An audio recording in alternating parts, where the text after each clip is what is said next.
Memang di tengah masyarakat sekarang itu masih terhantui oleh kekhawatiran, oleh ketakutan karena virus ini kebanyakan juga menjangkiti orang lalu menularkan kepada orang tanpa ada gejala, Bang. Betul sekali, tanpa ada Kakak gejala. Frans. Sehingga apakah dengan kondisi seperti ini tidak mengganggu upaya penumbuhan ekonomi yang dilakukan oleh Partai Nasdem?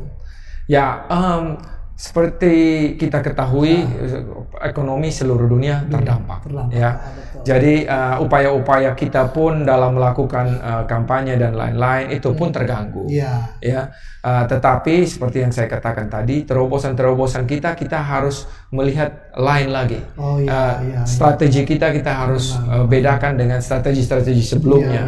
Ya, yang sebelumnya seperti kampanye secara terbuka dan lain-lain, hari ini lebih kepada small group dan lebih kepada pemahaman terhadap visi misi yang disampaikan oleh paslon-paslon kader Partai Nasdem ini. Apakah dalam terkait dengan pelaksanaan politik sekarang ini, apakah semacam diwajibkan? Apakah kader Nasdem diwajibkan untuk semacam membuat visi misi yang sesuai dengan pandemi sekarang, ataukah seperti apa? Ya, itu agak lebih teknis kepada Partai Nasdemnya sendiri. Mungkin lebih cocok untuk menjawabnya Bapak Ray ya. Bapak Ray sebagai ketua Partai Nasdem kita di NTT. Namun kami sebagai sayap dari partai itu sendiri, kami sangat mendukung semua yang dilakukan oleh Partai Nasdem. Kami wajib menyukseskan paslon-paslon dari Partai Nasdem itu sendiri. Kami memberikan ide-ide kepada Partai Nasdem dalam hal pembentukan paslon dan lain-lain. Tetapi itu sepenuhnya dan wewenang sepenuhnya ada di Partai Nasdem. Oh iya, benar. Memang terkait dengan Partai Nasdem. Lalu juga lebih spesifik lagi kita ke Pak Ray Fernandes. Lalu pada saat yang sama tentang dinamika politik di tanah air. Maka ada aspirasi yang masuk ke kami bahwa semacam ada politik dinasti. Apakah benar demikian yang terjadi di salah satu kabupaten di NTT?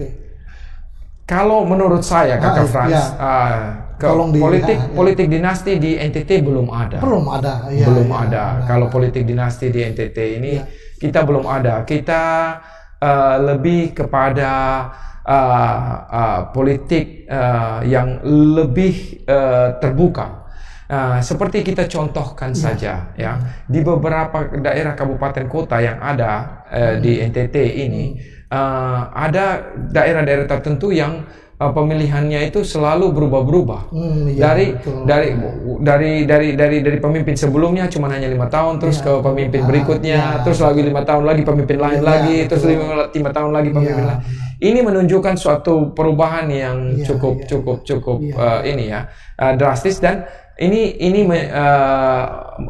menunjukkan bahwa tidak ada dinasti, belum ada dinasti lah di NTT ini. Kalaupun memang itu tampil adalah memang kader terbaik. Betul. Kader terbaik, dia juga warga, dia juga punya hak untuk maju sebagai pasangan calon. Betul sekali. Hal ini dikarenakan kita orang NTT ini, kita lebih kepada socialize kekeluargaannya yang sangat kental. Bagaimana kita approach individual, kita bisa berdalih dengan mereka. Ini yang mendapatkan kepercayaan, dan juga kita bisa sampaikan visi misi apa yang baik, yang bisa kita rubah dan lain-lain. Ini yang menjadi suatu mungkin menjadi satu tolak ukur seorang paslon itu bisa berhasil atau tidak. Kalau menurut saya pandangan pribadi saya, untuk dinasti di NTT ini belum ada. Tetapi mungkin pandangan lain saya juga kurang begitu tahu Jadi silakan orang berpandangan. Betul. Karena memang itu juga hak beliau untuk bisa berpendapat. Betul sekali. Apalagi kita ini menganut asas demokrasi. Betul sekali.